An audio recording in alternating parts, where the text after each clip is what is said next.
తెలిసిపోతుంది. తనలాంటి వాళ్లే మరికొందరు వెళ్ళిపోతున్న సీన్లు అప్పుడే కనిపిస్తూ ఉంటాయి. ఆ సమయంలో కూడా ఎలా ఉంటుంది పరిస్థితితో చెప్తున్నాడు. తత్రాపి అజాత నిర్వేదో, అప్పటికి కూడా వాడికి నిర్వేదం కలగదు. నిర్వేదం అంటే పరివేదన, అది కలగాల. నిర్వేదం అనేది పాజిటివ్గా నెగిటివ్గా రెండు నిర్వేదాలు ఉన్నాయి. ఎప్పుడు దేని గురించో దిగులు పడుతూ కూర్చుంటే అది భయం. అలా కాకుండా ఏమిటి జీవితం, ఇందులో నిజమైన సుఖం ఎక్కడుంది, సుఖం అనుకున్న పరిగానే అనుభవించానా, చిట్ట చివరికి ఎక్కడున్నాను, నేను కూడా వెళ్ళిపోవలసిన వాడినే కదా అనే ఆలోచన కలిగితే అది నిర్వేదం.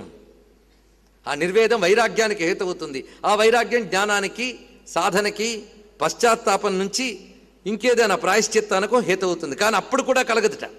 ఎందుకంటే బలీయమైనటువంటి కర్మవాసనల యొక్క ప్రేరణ చేత ఆ సమయంలో కూడా అజాత నిర్వేదో భ్రియమాణ స్వయంభృతై జరయోపాత్త వైరూప్యో మరణాభిముఖో గృహే. ఇంట్లోనే ఉంటాడట, ఇంకెక్కడికి తిరగలడు.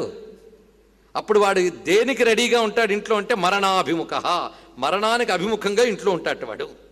పైగా జరయా ఉపాత్త వైరూప్య, వార్ధక్యము చేత శరీరంలో విరూపత్వం వచ్చింది.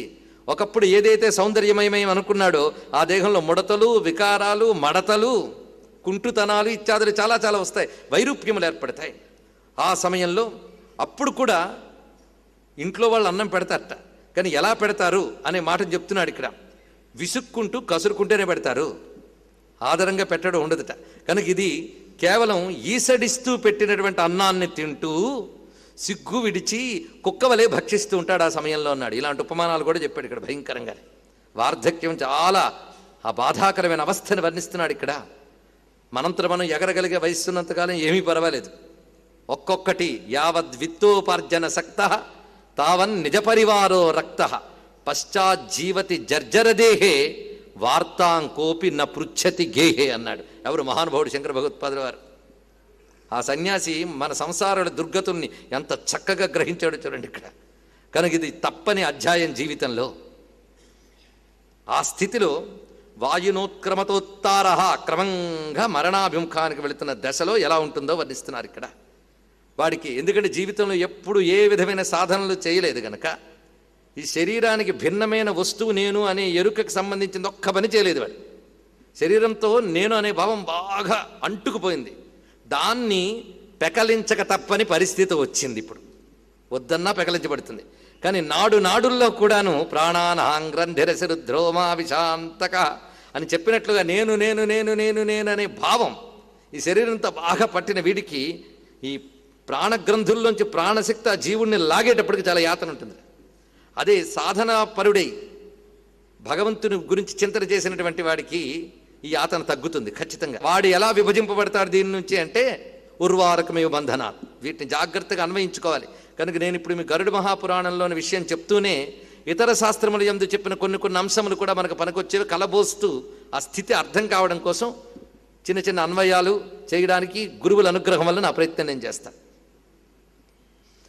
ఆ స్థితిలో శయాన పరిశోచద్భి పరవీత సుబంధుభి సమయంలో అందరూ మన పట్ల నిర్దయగా ఉంటారని లేదు. కొంతమంది ప్రేమ ఉన్న వాళ్ళు ఉంటారు, లేదా అంతవరకు నిర్దయగా ఉన్న ఆ సమయంలో ఏదో కర్మవశాత్తు ఒక జాలి లాంటిది కలిగి మన చుట్టూ ఏడ్చేవాళ్ళు సిద్ధపడతారు. అలా వాళ్ళు ఏడుస్తూ ఉంటే వాళ్ళతో ఏదో చెప్పాలని వీడికి అనిపిస్తూ ఉంటుందిట. కానీ వాడి కంఠంలో కాసశ్వాస కృతాయాస కంటే ఘురఘురాయతే.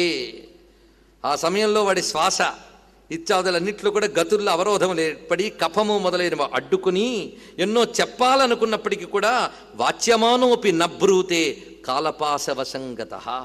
ఎందుకంటే ఆ కాలపాసం ఉందే, దాన్ని ఎవ్వడు తప్పించుకోలేడు, అది లాగుతూ ఉంటుంది. అప్పుడు వాడు ఏవం కుటుంబభరణే వ్యావృతాత్మా జితేంద్రియ మ్రియతే రుదతాం స్వేషా మురువేదనయాస్తధీహి. ఇంద్రియ నిగ్రహం లేనివాడు. అందుకే ఇక్కడ కుటుంబభరణే వ్యాపృతాత్మా అజితేంద్రియ ఇది కలుపుకోవలసిన విధానం. అంటే ఇంతవరకు కుటుంబ వ్యవహారంలోనే ఇచ్ఛ కలిగి ఇంద్రియ జయం అనేది లేనిటువంటి వీడు ఆ సమయంలో మరణ బాధ వల్ల బుద్ధి శరీరము సహకరించక వాళ్ళు ఏడుస్తూ ఉంటారు, చూస్తూనే పలకలేక మరణిస్తాడు సుమా అన్నారు ఇక్కడ. ఆ యాతన ఎలా ఉంటుందో వర్ణిస్తున్నాడు. ఆ స్థితిలో అంటే ఇంకా శరీరాన్ని విడిచిపెడుతున్న దశలో ఎలా ఉంటుంది. ఇందులో బాగా సెటిల్ అయినంతసేపు అది తెలియదండి. అసలు తలనొప్పి ఎలా ఉంటుంది అనేది వర్ణించమంటే మీకు ఆ స్థితి ఇప్పుడు తెలియదు. అది ఈ శరీరానికి వచ్చే తలనొప్పే ఒకప్పుడు మీరు అనుభవించింది, ఇప్పుడు చెప్తే కూడా మీకు అది అనుభూతికి రాదు, అనుభవిస్తే కానీ తెలియదు. ఇక్కడికే అది ఉన్నప్పుడు కేవలం ఆ సమయంలో మాత్రమే వచ్చే అనుభవం ఇప్పుడు చెప్తే అర్థమవుతుందా? మనకిప్పుడు అర్థం కాలేదు కనుక ఆ అనుభూతి రాదనడానికి మాత్రం లేదు, అది వచ్చి తీరుతుంది ఆ సమయంలో. కనుక శాస్త్రముఖ ద్వారా అది తెలుసుకుని తగిన జాగ్రత్త పడమని హెచ్చరిస్తున్నాడు. భయపెట్టడం విష్ణువు యొక్క ఉద్దేశం కాదు, జాగ్రత్త పడమని హెచ్చరించడం స్వామి యొక్క బోధ. అందుకే ఈ మాటలో ఉన్నదాన్ని చూసుకోవాలి. ఆ సమయంలో జీవుడికిట ఈ శరీరం నుంచి బయటపడుతున్న దశలో ఒక శక్తి వస్తుందట. ఏమిటి శక్తి అంటే ఈ సూక్ష్మమైన ఈ జగత్తుని చూడగలిగే శక్తి వస్తుంది, తెలుసుకోగలిగే శక్తి వస్తుంది. ఈ దేహంలో ఉన్నంత కాలం కనబడని జగద్విజ్ఞానం అప్పుడు కనబడుతుందట. అయితే అప్పుడు తెలుసుకోగలడే తప్ప ఇసుమంత మాత్రం మార్చలేడు, ఏమీ చేయలేడు. తెలుసుకోగలడు. ఏకీభూతం జగత్ సర్వం నకించిద్ వక్తుమీహతే తస్మిన్ అంతక్షణే తార్క్షా దైవీ దృష్టి ప్రజాయతే. అప్పుడు వాడికి వచ్చిన ఒక రకమైన దివ్య దృష్టికి ఈ ఏకీభూతమైన జగత్తును చూడగలడు, కానీ నకించిద్ వక్తుమీహతే, ఏది చెప్పలేడు ఆ సంధి స్థితిలో. వికలేంద్రియ సంఘాతే చైతన్యే జడతాంగతే. అంతవరకు చైతన్యవంతమైనటువంటి ఇంద్రియ సంఘాతములు క్రమంగా జడత్వాన్ని పొందడం చేత ఆ ఇంద్రియాల నుంచి ప్రాణశక్తి వదిలేస్తూ ఉంటుంది. ఆ వదిలేయడం చేత స్వస్థానాత్ చలితే శ్వాసే కల్పాక్షో హ్యాతు రక్షణ శతవృశ్చిక దష్టస్య యాపిడా సానుభూయతే. ఇలాగ శ్వాస అంటే ప్రాణశక్తి ఆ స్థానాల నుంచి కదిలిపోవడం వల్ల, అంటే ఆయా ఇంద్రియ గ్రంథుల నుంచి ప్రాణశక్తి వచ్చేసేటప్పుడు ఆ జీవుడి పడే వేదన ఎంత గట్టిగా ఉంటుందంటే శతవృశ్చిక దష్టస్య అన్నాడు ఇక్కడ. అంటే శత అంటే ఇక్కడ లెక్కలేనన్న మండ్రగబ్బలు కుట్టినప్పుడు ఎంత వేదన కలుగుతుందో అంత వేదన కలుగుతుంది ఆ మరణయాతన, అది కలుగుతుంది సుమా. అంతేకాదు శరీరంలో వివిధ అవయవాల నుంచి చొంగ శ్లేష్మము ఇత్యాదులన్నీ వచ్చేస్తాయి. పాపాత్మల ప్రాణవాయువులు అధో మార్గం నుంచి పోతాయన్నాడు. ఊర్ధ్వ మార్గాల్లోంచి వెళ్ళినా వాడు ఏదో సద్గతికి ఎక్కడికో వెళ్తాడని తెలుసుకోవచ్చు, కానీ అధో మార్గాల్లోంచి వెళ్ళిపోతాయి. అధోద్వారేణ గచ్చంతి పాపినాం ప్రాణవాయవ.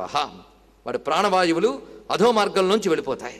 ఆ వెళ్ళినప్పుడు ఆ జీవుణ్ణి తీసుకెళ్ళడానికి వస్తారట. వాళ్ళు మొత్తం 3 వస్తారని ఇక్కడ వివరిస్తున్నాడు.